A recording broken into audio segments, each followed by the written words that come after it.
Today I'm going to be learning a little bit more about Canadian history and in particular the forgotten 1943 battle between America and Canada.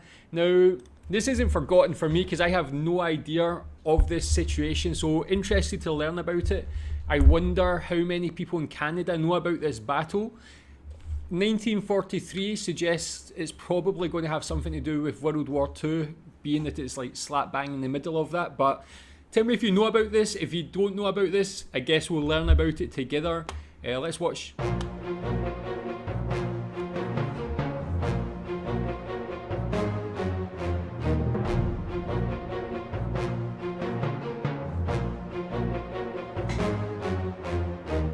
Skillshare is an online learning community with thousands of online classes and members across activity and learn new skills.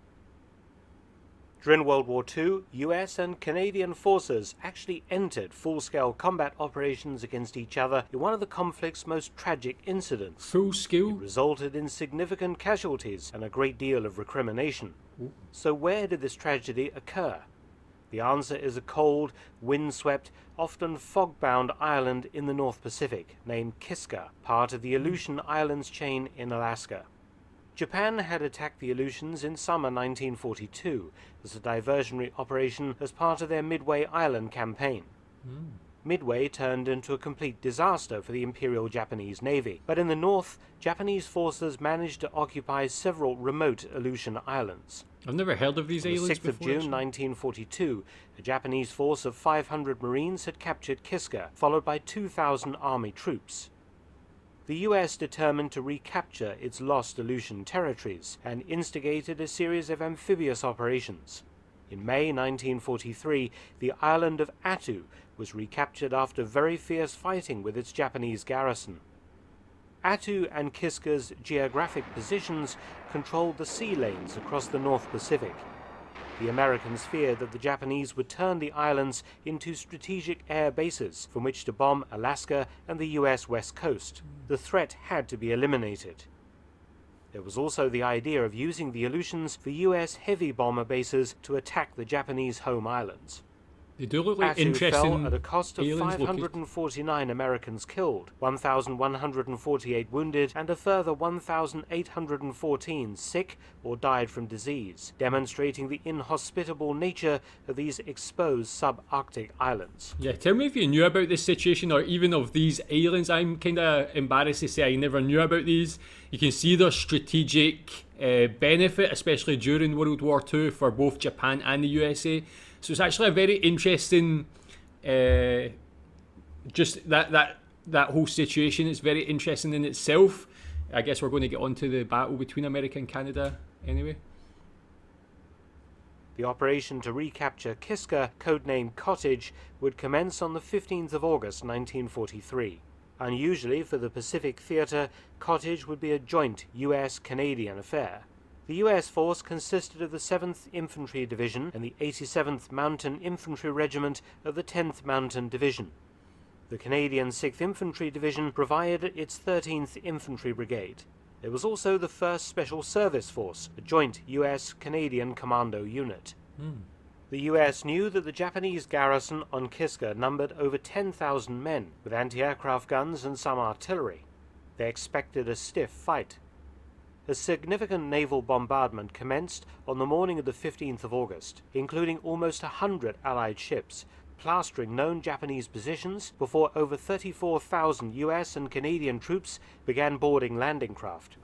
Oh, that's such a striking image there as well. Like, just, I mean, obviously, World War, there was things going on all over the world, but just this small part of the world that's relatively uninhabited normally, but just seeing all these ships there. Wow. Began boarding landing craft.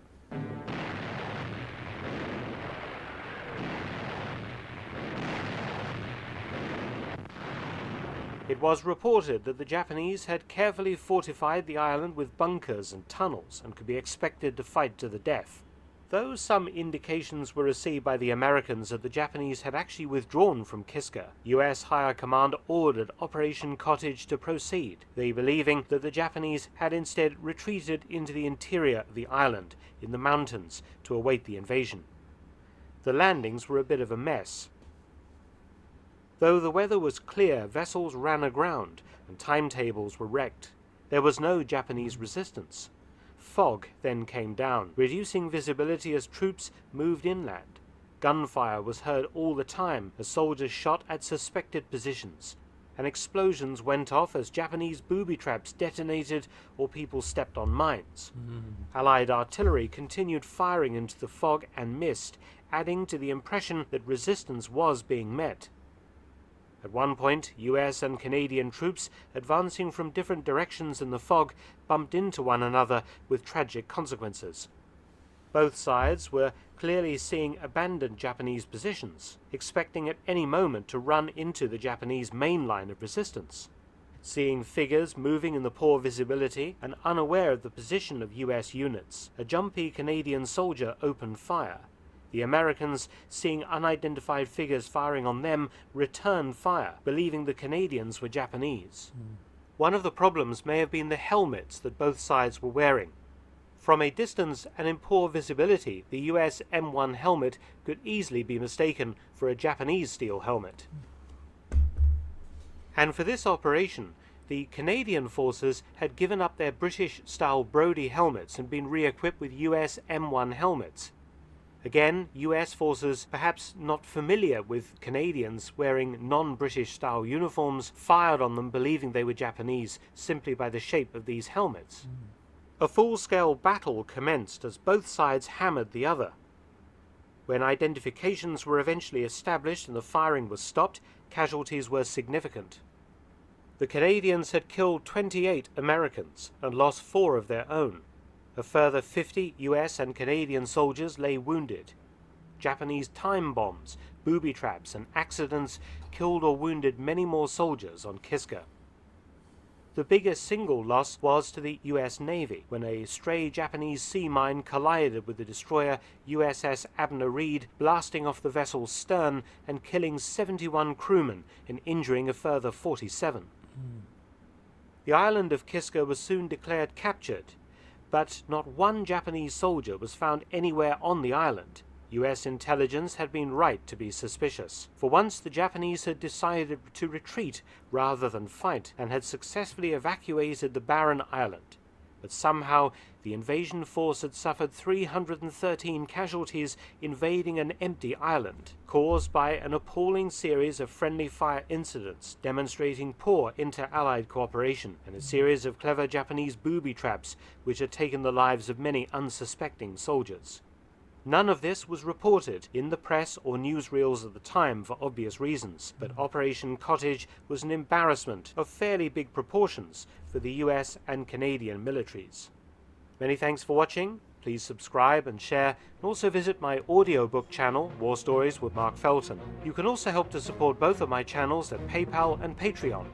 Yeah, I'll leave the link to his video in the description, so go subscribe to his channel. That's a very well produced mini documentary there. Very, very insightful. Obviously, I knew nothing of this situation, and it's just such a tragic situation, so unfortunate. I mean, a lot of it can be down to something just like the weather. Like, if it wasn't so foggy, they would have greater visibility. They would be able to make that decision that obviously they're seeing either Canadians or Americans on the other side.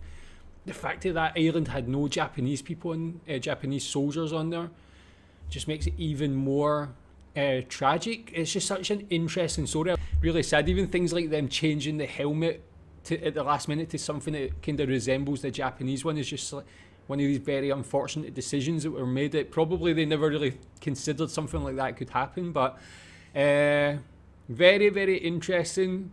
Very sad, of course. A lot of lives lost that probably shouldn't have been, even with that ship colliding with the mine.